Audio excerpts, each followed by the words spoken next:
हम भारतीयों के लिए सबसे प्रिय धातु है।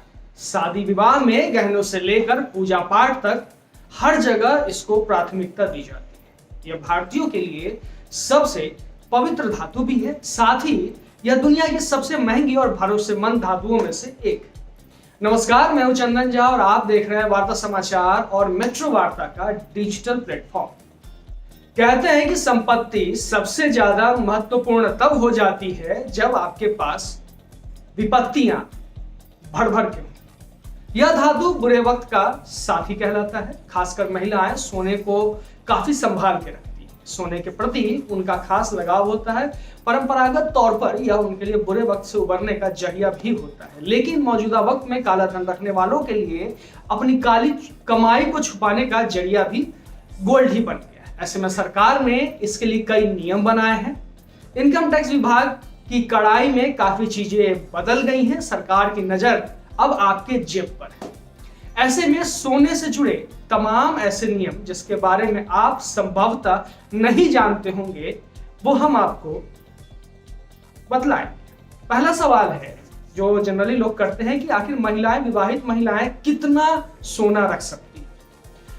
तो भारत सरकार ने आयकर चोरी पकड़ने के लिए नियमों में काफी बदलाव किया है। इसके तहत आपके घर में कितना सोना होना चाहिए, इसकी भी लिमिट तय कर दी गई है। आयकर कानून के तहत एक विवाहित महिला अधिकतम 500 ग्राम सोना रख सकती है। अविवाहित होने की स्थिति में यह लिमिट घटकर 250 ग्राम की हो जाती है। इसके अलावा शादीशुदा या अविवाहित कोई भी पुरुष अधिकतम 100 ग्राम सोना ही रख सकता है।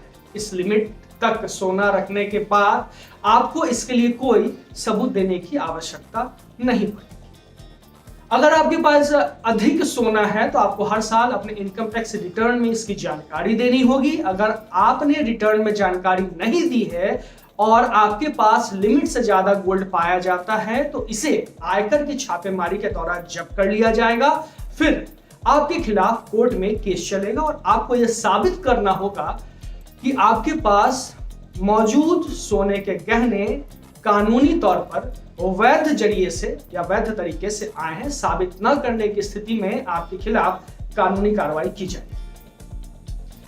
फिर सवाल उठता है कि भाई सास ससुर के गहने का क्या करें। अगर आप संयुक्त परिवार से आते हैं और आपके पास विरासत में अपने सास ससुर से खानदानी सोने के गहने मिले हैं तो भी आपको परेशान होने की कोई आवश्यकता नहीं है।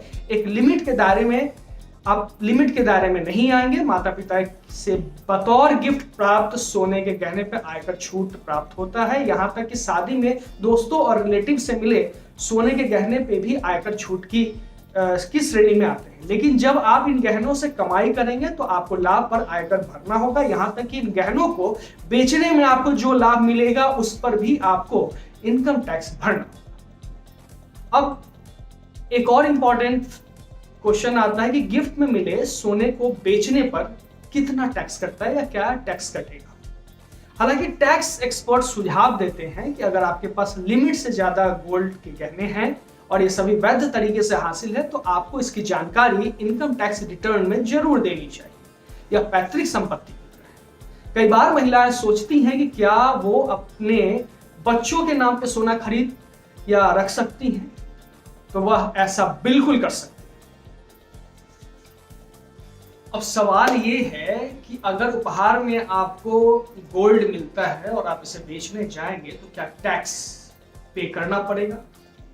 ये एक बहुत बड़ा सवाल है। हालांकि टैक्स एक्सपर्ट सुझाव देते हैं कि अगर आपके पास लिमिट से ज्यादा सोने के गहने हैं और ये सभी वैध तरीके से हासिल है तो आपको इसकी जानकारी इनकम टैक्स रिटर्न में जरूर देनी चाहिए। यह पैतृक संपत्ति की तरह है। कई बार महिलाएं सोचती हैं कि क्या वे अपने बच्चों के नाम पे सोना खरीद या रख सकती हैं, तो वह बिल्कुल ऐसा कर सकती है। आयकर के नियम एक व्यक्ति के हिसाब से बनाए गए हैं। इसमें अविवाहित बेटियों के नाम कोई महिला 250 ग्राम तक सोना रख सकती है। यहां भी आपको ध्यान रखना होगा कि अगर गोल्ड लिमिट से ज्यादा है तो उसकी जानकारी आपको इनकम टैक्स रिटर्न में जरूर देना होगा। तो ये जानकारी गोल्ड को लेकर के है कि भाई कितना गोल्ड घर में रखना चाहिए, कितना गोल्ड एक विवाहित महिला के पास होना चाहिए, एक अविवाहित महिला के पास होना चाहिए, कितना गोल्ड पे क्या टैक्स लग सकता है, वो आयकर इनकम टैक्स का अलग ही स्लैब बना हुआ है। अगर गिफ्ट के में आपको गोल्ड मिलता है और लिमिट से ज्यादा है तो आपको उसकी सूचना अपने इनकम टैक्स रिटर्न में जरूर देनी होगी। और ये इस तरह की एक्टिविटी क्यों गवर्नमेंट करती है इनकम टैक्स डिपार्टमेंट के साथ मिलकर? कारण ये है कि कहीं ना कहीं ब्लैक मनी को जो भी ब्लैक मनी या करप्शन से इस तरीके के काम को करते हैं, गोल्ड के रूप में पैसे को रखते हैं, उन्हें धरपकड़ करने के लिए ये सारी चीजें गवर्नमेंट इनकम टैक्स डिपार्टमेंट के साथ करती है। तो आप बताइएगा कैसा लगा ये कार्यक्रम, ये जो जानकारी रही वो आपको कैसी? धन्यवाद।